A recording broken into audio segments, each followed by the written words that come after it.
Saudara, Kejaksaan Agung menetapkan 16 orang sebagai tersangka dalam kasus korupsi di perusahaan plat merah PT Timah yang menyeret nama Harvey Mois, Helena Lim, dan mantan dirut PT Timah Mukhtar Reza Pahlevi. Selain melakukan penggeledahan hingga penyitaan, Kejagung terus mengembangkan kasus ini dengan memeriksa sejumlah saksi, salah satunya Sandra Dewi.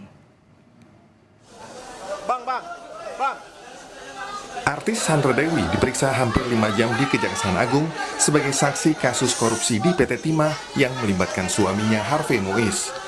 Kejagung meminta kesaksian Sandra Dewi terkait sejumlah rekening yang berkaitan dengan suaminya. Sandra di depan awak media meminta jangan membuat berita yang tidak benar.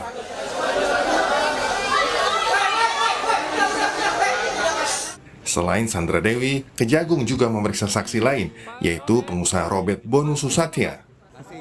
Pemeriksaan dilakukan guna memastikan ada tidaknya keterkaitan Robert dengan PT Refinet Bangkatin, salah satu perusahaan milik Harvey Mois. Memanggil dan memeriksa saudara LPS sebagai saksi.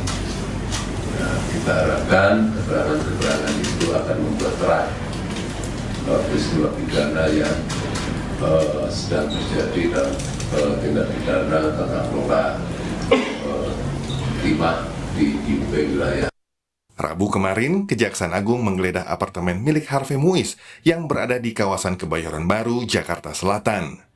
Selain sejumlah dokumen dan barang elektronik, Kejagung juga menyita 2 mobil mewah milik Harvey. Kedua mobil mewah yang disita ini yaitu Rolls Royce seri Ghost Extended dan Mini Cooper seri Countryman, di mana masing-masing ditaksir memiliki harga 25 miliar rupiah dan 1,5 miliar rupiah. Salah satu mobil mewah yang disita diduga merupakan kado Harvey kepada sang istri Sandra Dewi. Setelah sehari sebelumnya kita tetapkan sebagai tersangka, tim penyidik ini mendatangi rumah Paku Bono milik HM. Di sana kita melakukan penyitaan, ada 2 jenis mobil, yaitu Rolls Royce dan Mini Cooper. Ya.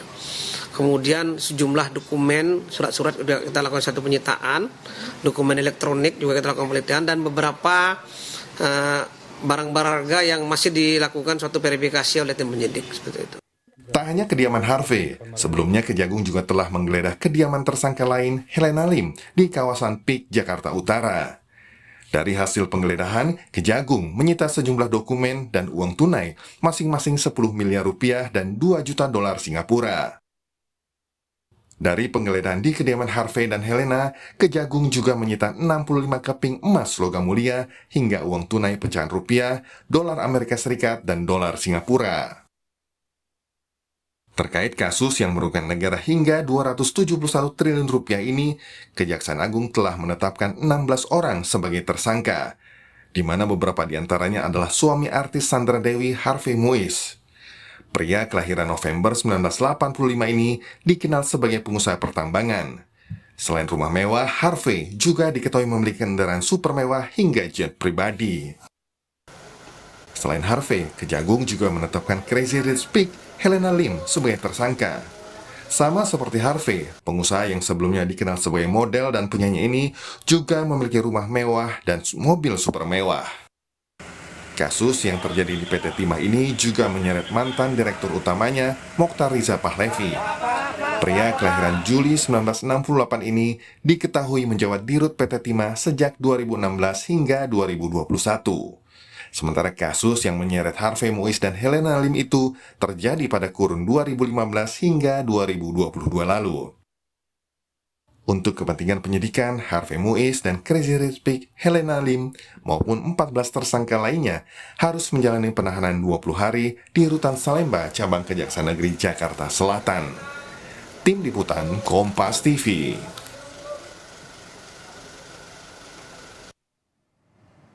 16 orang ditetapkan sebagai tersangka atas kasus korupsi 271 triliun di PT Timah. Berjalannya kasus ini diduga tak hanya kasus korupsi semata, namun mengarah ke tindak pidana pencucian uang alias TPPU. Kita akan gali lebih lengkap bersama pakar TPPU Yenti Ganarsi. Bu Yenti, selamat malam. Selamat malam.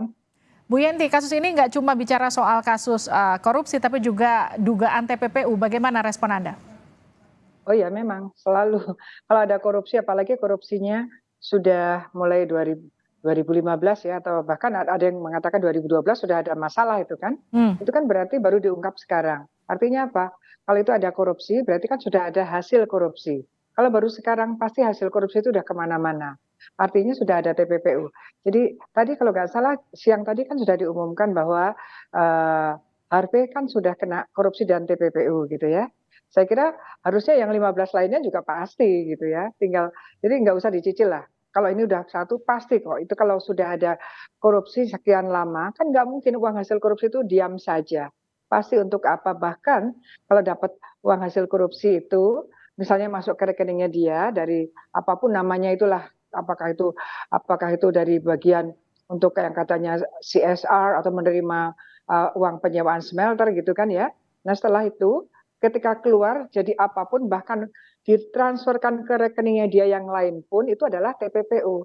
Jadi seperti itu TPPU itu supaya penegak hukum itu tidak ragu-ragu. Ya itulah TPPU. Pasti kalau ada kejahatan keuangan dan sudah sekian lama dan kemudian baru terungkap, mestinya langsung aja menggunakan TPPU-nya juga. Kenapa? Karena dengan TPPU ada tersangka TPPU itu banyak mekanisme atau instrumen yang memudahkan pemblokiran, memudahkan pemanggilan dan sebagainya dan pelacakan itu yang harus difahami oleh penegak hukum. Strategi kenapa kita harus segera menggunakan TPPU. Bu Jadi Yenti, follow the money, ya. Follow the money begitu ya salah satu Ya. skemanya. Tapi hari ini Sandra Dewi, istrinya Harvey Moise itu kan diperiksa juga di Kejagung ya. Ya. Kira-kira apa yang digali sih Bu Yenti ketika istri dari tersangka TPPU itu diperiksa? Ya kan Kejaksaan Agung kan justru sudah menyatakan bahwa rekening si tersangka korupsi pasti sudah dibuka kan, sudah diperiksa. Dan rekening itu kan mengalir, kalau nggak salah tadi kemarin bahkan menyatakan bahwa sebetulnya rekeningnya Sandra Dewi sendiri sudah diblokir, artinya sudah dilihat kan. Ya pasti ada lah. Memang TPPU itu ya yang paling, kan TPPU itu adalah memidana siapapun yang menikmati hasil kejahatan. Ada orang melakukan kejahatan, ada pihak melakukan kejahatan korupsi misalnya. Kemudian ini mengalir, itu pasti ada TPPU kan mengalir. Nah, yang namanya mengalir itu kan aktif. TPPU aktif dan pasif itu adalah couple, itu satu pasangan gitu. Kalau ada TPPU aktif pasti ada pasifnya dan dua-duanya itu dipidana sama dengan penyuapan aktif dan pasif. Mereka masing-masing semuanya dipidana. Ini sebenarnya sama konsep pemikirannya seperti itu untuk penegak hukum. Jadi kalau kalau Harvey ini udah kena TPPU aktif mengalirkan, berarti orang yang menerima aliran itu pasti juga harusnya sudah ada buktinya dan menjadi tersangka TPPU pasif. Artinya saya konfirmasi Bu Yenti, artinya besar kemungkinan istri penerima TPPU yang dikatakan TPPU pasif itu juga berkemungkinan jadi tersangka. Sangat berkemungkinan. Hanya begini unsurnya pada tersangka pasif itu, TPPU pasif itu adalah ada bukti objektif bahwa dia menerima hadiah ulang tahun kan gitu kalau nggak salah ya, salah satunya ya. Misal dia menerima atau nanti ada aliran dana dari rekening suaminya ke rekeningnya dia. Kita kan belum tahu ini. Nah, nanti itu unsur pertama kan dia sudah ada menerima, ada buktinya. Tinggal unsur subjektifnya, mens rea-nya itu adalah bahwa dia itu yang menerima itu tahu atau dibilang tahu, really to know or have reason to know. Jadi dia tahu atau dia patut menduga bahwa ini bermasalah, ini ada kaitannya dengan kejahatan. Karena apa? Alasan pemberiannya dan dikaitkan dengan jumlahnya gitu. Dan kemudian dikaitkan dengan pengetahuan si penerima tentang profil si pemberi. Jadi dia berpikir apa mungkin ya suaminya memberikan seperti ini gitu kan. Kan ini kan bukan berkaitan dengan orang-orang yang di kampung, ini orang-orang di kota yang sering sekali kita banyak kasus-kasus begini kan, hati-hati menerima sesuatu yang jumlahnya itu tidak wajar gitu. Kalau dia ada tahu ya, tahu tidak wajarnya, bukan tahu hasil kejahatan, tahu merasakan ini ada suspicious, ini ada kecurigaan, ini unusual. Dan itu nanti penegak hukum bisa menilai bahwa dia harusnya patut menduga itu orang-orang yang seperti ini itu bisa menjadi pasif. Dan memang ya pasif itu adalah pasti pada orang-orang terdekat gitu. Karena apa? Dia menyembunyikan itu pasti menyembunyikan pada orang-orang yang betul-betul bisa memegang rahasia itu. Kalau nggak terdekat ya dialirkan ke perusahaan atau di yang lain. Tapi kalau ke pihak itu biasanya pihak terdekat. Bahkan nanti mungkin juga misalnya orang-orang terdekat yang dalam modus itu ya, misalnya bahkan cleaning service dibikinkan dibikinkan rekening servisnya bisa dibikinkan rekening hanya untuk menampung gitu loh. Jadi dan nanti rekening dibawa dia. Itu modusnya seperti itu. Gitu. Kalau yang seperti cleaning service nggak bisa ya karena dia kan nggak tahu apa-apa. Tapi kalau hubungannya suami istri itu bukan hal yang mustahil gitu ya. Kan kita sudah pernah punya Malindadi, suaminya Andika juga kena ya. Kemudian contoh yang bisa dilihat Menteri Pertahanan Yunani berkaitan dengan alutsista, korupsi alutsista, Menteri Pertahanan, TPPU-nya siapa? Istrinya, mantan istri dan anak perempuannya gitu. Itu jadi sudah begitu karena apa? Oke. Pasif itu penting sekali karena harta kekayaan yang ingin nantinya kita mau dirampas kembali yang berbuat masyarakat adalah dimiskinkan kembali dari hasil korupsinya itu jangan sampai ada di sisi pasif gitu loh. Tapi gini, yang penting kita tuh jangan terpukau. Ini tuh kalau dibandingkan ratusan triliun tadi ini kecil. Jadi harusnya semuanya dilihat. Menurut saya logikanya kalau yang ke-16 ini tersangka ke-16 saja ada TPPU-nya, harusnya yang 15 itu juga ada TPPU-nya gitu. Dan kemudian siapa ya? Apakah hanya sejumlah itu? Siapa di balik ini semua? Itu juga Kejaksaan Agung harus membuka semuanya secara tuntas. Mengenai sita kekayaan dan juga memiskinkan pelaku TPPU itu seperti apa polanya nanti? Iya, nanti kan ini dari hasil kejahatan. Ini kan ada 2 kejahatan sekaligus dalam satu berkas ya, korupsi dan TPPU. Kita bisa menyita dengan korupsi. Menyita dengan korupsi itu bisa disita termasuk harta kekayaan yang didapatkan sebelum dia korupsi. Karena yungtungnya pasal 18 untuk uang pengganti.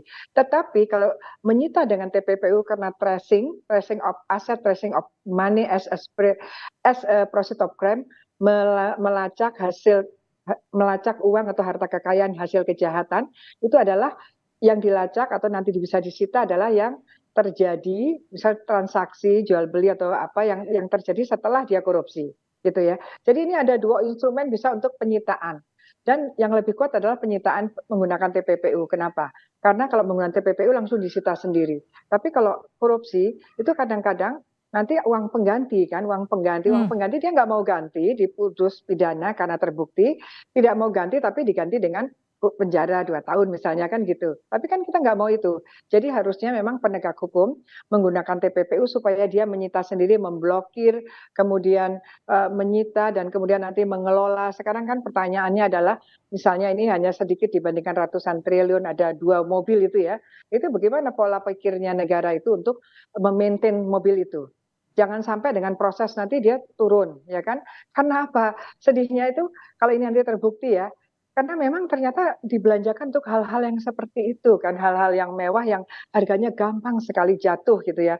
Kalau nanti terbukti, padahal itu kan uang rakyat, gitu. Itu kan yang kita miris gitu ya. Itu yang harus difikirkan. Makanya berkaitan dengan ini harusnya pemerintah harus segera mempunyai Asset Recovery Act ya, Undang-Undang Perampasan Aset. Jadi kalau ada penyitaan mobil-mobil ini kita sudah punya payung hukum untuk bagaimana mobil ini mau dilelang sekarang atau ada lembaga yang untuk maintenance ini bisa jadi disewakan juga boleh dan sebagainya supaya nilainya tidak turun gitu. Itu harus ada dalam Undang-Undang Payung Aset Recovery, Undang-Undang Perampasan Aset. Itu jadi termasuk pengelolaan aset-aset yang disita pada masa proses pengadilan ini sedang berjalan. Baik, terima kasih Bu Yenti sudah berbagi bersama kami di Sapa Indonesia Malam. Sehat-sehat selalu Bu Yenti.